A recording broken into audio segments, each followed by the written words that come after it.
Alhamdulillahirabbil alamin. Wa bihi nasta'inu ala umuri dunya waddin. Wassalatu wassalamu ala asyrafil anbiya wal mursalin wa ala alihi wa ashabihi ajma'in. Rabbi shrah li sadri wa yassir li amri wahlul 'uqdatam min lisani yafqahu qawli. Rabbi fanfa'na bi barakatihim wa hdinal husna bi hurmatihim wa amitna fi tariqatihim wa mu'afatim minal fitani. Sadaqallahul azim wa sadaqa rasuluhul karim wa nahnu ala zalika minasyahidin, amma ba'du.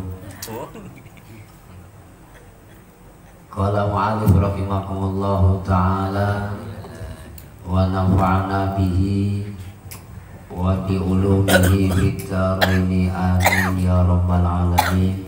Al-Fatihah. A'udzu billahi minasyaitonir rajim. Bismillahirrahmanirrahim. Alhamdulillahi rabbil alamin arrahmanir rahim maliki yaumiddin. Iyyaka na'budu wa iyyaka nasta'in. Ihdinas siratal mustaqim. Siratal ladzina an'amta 'alaihim ghairil maghdubi 'alaihim waladdallin. Amin. Qala,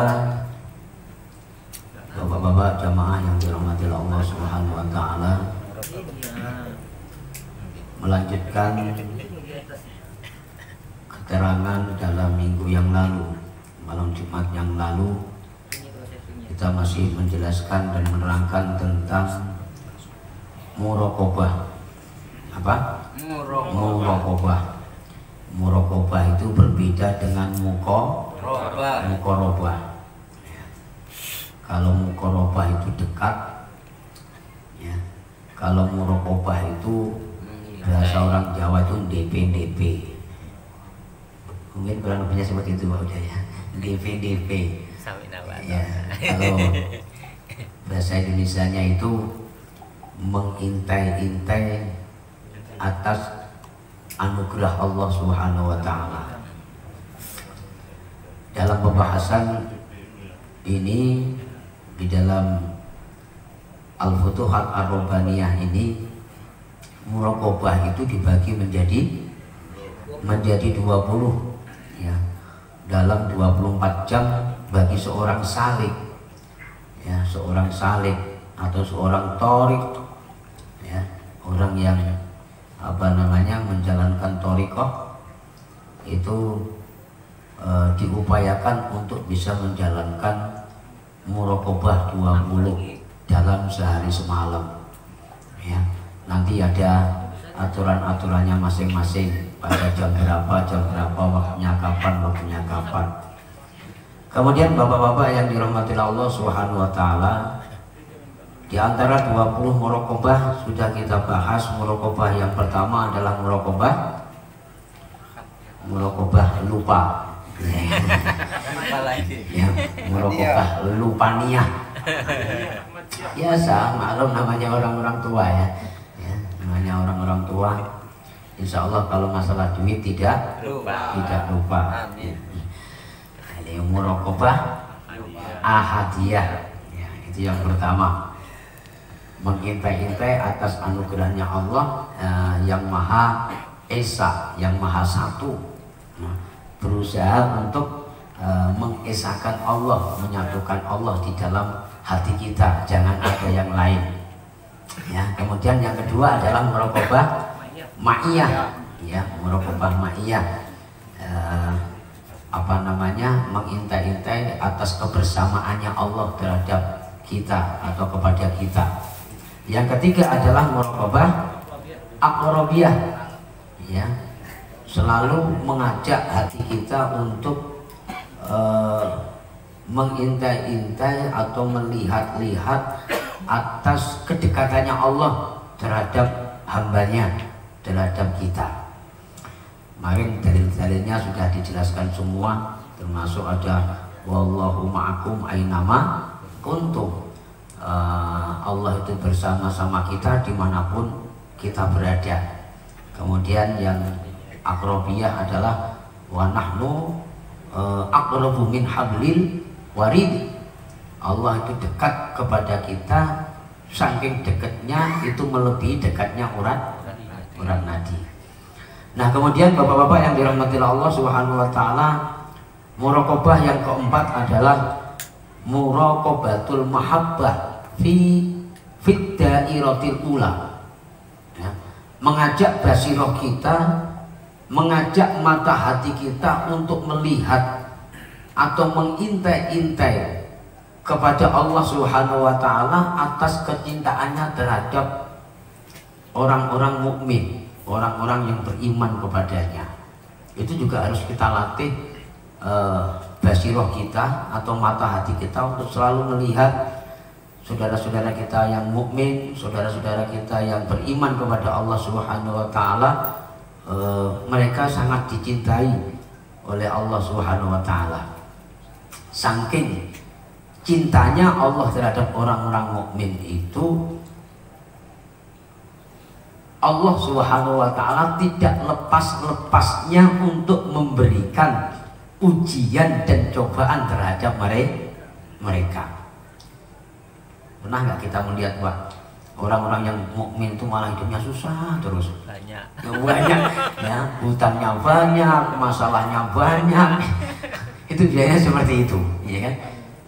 Bukan Pak Haji saja, semuanya masih semuanya. Jadi semakin kita meningkat keimanan kita kepada Allah Subhanahu wa taala, semakin besar dan semakin banyak persoalan-persoalan yang akan diberikan oleh Allah Subhanahu wa taala. Ya. Saking banyaknya, saking rasa cintanya Allah terhadap kita sebagai seorang mukmin, itu masalah satu belum selesai sudah ditimpa masalah lagi. Sampai digempur dengan sholawat bukan 3.000 lagi, 10.000 sholawat, nggak selesai masalah itu. Ditambah. Pak Marjo jangan kesinggung, Pak. Ini nyinggung kita semuanya gitu loh. Ya. Bukan hanya sekedar ustadz saja yang dimintain tolong, bahkan paranormal pun, dukun pun kadang dimintain tolong. Bagaimana supaya ekonomi kita ini munggah atau naik, usaha kita itu lancar. Gitu. Nah, kita kadang tanpa sadar di dalam basirah kita itu tidak mampu melihat betapa besar kecintaannya Allah terhadap orang-orang mukmin. Yang sebagai bentuk kecintaannya Allah terhadap orang-orang mukmin itu kadang-kalanya diwujudkan dengan berbagai macam persoalan-persoalan. Rumah tangga nggak pernah akur, ribut terus hari-hari. Padahal kalau malam juga nggak pernah meninggalkan sholat malamnya, 5 waktunya nggak pernah ketinggalan, sholawatnya juga demikian, ya. Sama anak juga demikian, ribut terus, ya. Sama tetangga, sama apa saja, masalah-masalah selalu datang terus, ya. Padahal juga sudah digempur dengan Allahumma ya mukhilal muskilat, Allahumma ya mukhilal muskilat, wahai zat yang mudari segala kemuskilan. Tapi kenapa kok nggak udar-udar terus ini ya Allah? Saking basirah kita tidak bisa melihat bentuk kecintaannya Allah terhadap orang mukmin, itu kadang-kalanya sering kita menyalahkan kepada kiainya, kepada ustadznya. Contoh, kita ikut sholawatan, ya, membaca sholawat beratus-ratus, beribu-ribu sholawat. Bahkan ada juga di antara jamaah kita itu yang menjalankan sholawat nariyah itu setiap malam Rabu, ya kan? Itu 4.444. Ya. Tapi sudah dijalankan berbulan-bulan, bertahun-tahun. Itu rezeki nggak naik-naik. Ya. Masalah nggak selesai-selesai. Ya. Ada aja masalahnya. Dan rezeki itu masih pancet aja, malah kadang semakin menurun. Semakin menurun. Saking nggak bisa melihat basirah kita kepada kecintaannya Allah terhadap mereka, itu malah kadang menyalahkan kiainya. Ini yang salah tuh muridnya, apa kiainya? Jangan-jangan doa kiainya itu nggak manjur gitu, ya kan? Oh, udahlah kalau gitu ngambil nyari tandingan lagi, nyari ustadz lagi yang agak hebat. Ya. nggak usah beribu-ribu, beratus-ratus, langsung meleleh, langsung cair. Datanglah ke tempat Kanjeng Dimas, Kanjeng Dimas, ya kan? Supaya bisa cair. Nah, di sana nggak usah pakai ribuan. Selawat Nariyah 11 kali aja langsung cair tuh. Gocek kanan kiri keluar duitnya semua, ya. Di tempat duduknya ada duit, macam-macam. Jadi bapak-bapak yang dirahmati Allah Subhanahu Wa Taala, ini kita seharusnya berusaha untuk basiroh ataupun mata hati kita yang paling dalam itu kita buka, kita ajak, kita gerakkan mata hati kita untuk selalu melihat dan mengintai-intai atas kecintaannya Allah terhadap orang-orang mukmin. Ya. Kita harus tahu bahwa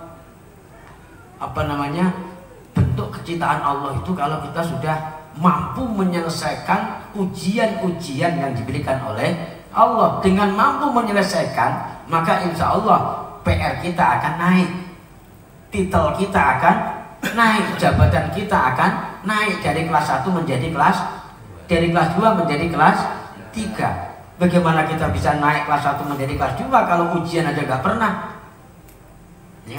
Mendok.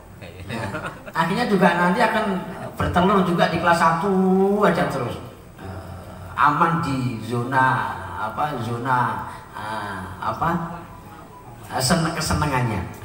Nah, ini bapak-bapak yang dirahmati Allah Subhanahu Wa Taala, kita harus tahu bahwa Kanjeng Nabi Muhammad SAW itu pernah bersabda bahwa ad-dunya sijnul mu'minin wa jannatul kafirin.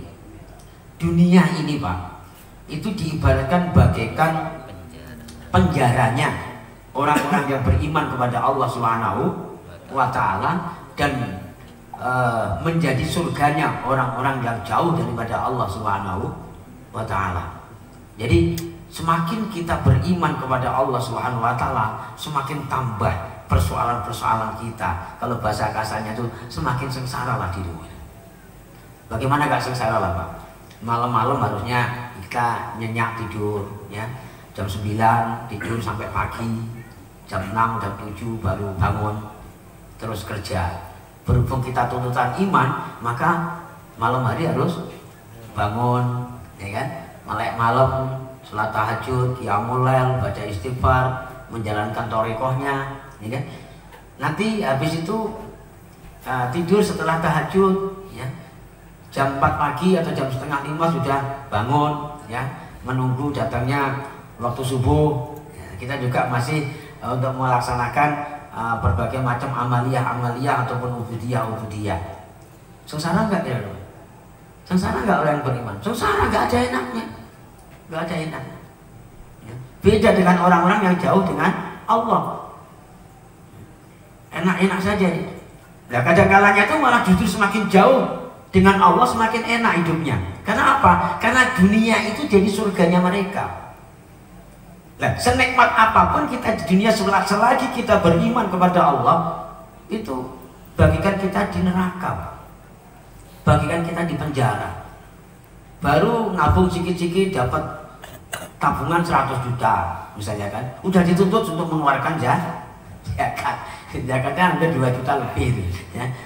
Kan gak enak Pak. Lalu tidak kan dapat handphone 1 atau 2 juta aja. Kan itu. Karena berhubung kita beriman maka dituntut untuk mengeluarkan zakat. Baru ada titipan sedikit saja uang, dituntut untuk sedekah. Malam Jumat disuruh mengeluarkan makanan, disuruh mengeluarkan minuman, kan? Nanti ketemu anak yatim piatu dituntut untuk memberikan sedekahnya. Punya tetangga kanan kiri yang mungkin lemah, yang mungkin tidak mampu, dituntut untuk memberikan haknya. Nggak ada enaknya Pak. Nggak ada enaknya. Ya, akan tetapi bapak-bapak yang dirahmati Allah Subhanahu Wa Taala, itulah sebetulnya bentuk kasih sayang Allah terhadap kita sebagai seorang mukmin. Jangan malah berprasangka yang tidak, yang bukan, ya, menyalahkan sholawatnya, kadang menyalahkan gurunya, kadang menyalahkan jamaahnya. Oh, ini kurang fokus ini, ya, karena bacaan sholawatnya kurang fasih, karena terlalu ambisi, karena terlalu terfokus dengan hitungan, karena kita kurang macam-macam lah, ada aja. Sehingga akhirnya pembacaan sholawatnya itu tidak bisa istiqomah, malah bubar masing-masing. Karena apa? Karena selalu melihat semakin kencang sholawatnya, kok malah bukan semakin kuat rezekinya, tapi malah semakin seret. Jualan nggak laris-laris, pelanggan pada kabur. Ya. Biasanya tender itu ada saja, tapi ini malah semakin sepi. Nah ini bapak-bapak yang dirahmati Allah Subhanahu Wa Taala, hati kita juga harus kita gerakkan untuk melihat ada apa di balik itu semua. Ya. Terus kenapa Allah memberikan itu kepada orang-orang mukmin? Itu yang harus kita ajak diri kita untuk selalu mengintai-intai atas kecintaannya Allah terhadap orang mukmin. Bapak-bapak yang dirahmati Allah Subhanahu Wa Taala, sering kita mendengar sebuah sejarah. Di zaman Rasulullah ada orang yang namanya Sa'labah. Ya. Sa'labah itu orang yang miskin, ya, tapi rajin beribadah, rajin jamaah di masjid dengan Rasulullah. 5 waktu tidak pernah tidak pernah ketinggalan, tidak pernah absen, rajin bertahun-tahun lamanya. Pada suatu ketika Sa'labah itu ngeluh dengan Kanjeng Nabi setelah Kanjeng Nabi selesai melaksanakan sholat. Ditunggu oleh Sa'labah di depan pintu masjid, di teras. Biasanya Sa'labah kalau habis sholat itu cepat-cepat balik, tapi hari itu menunggu Kanjeng Nabi. Kenapa Sa'labah cepat-cepat balik?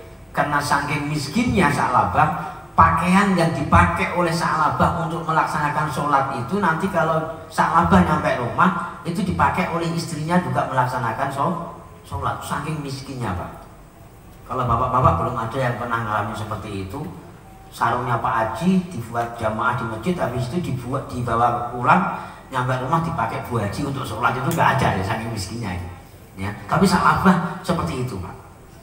Nah pada suatu ketika Sa'labah mengadu kepada Kanjeng Nabi, ya Rasul, ada apa Sa'labah, tumben kali kamu kok masih di masjid, biasanya habis sholat langsung pergi.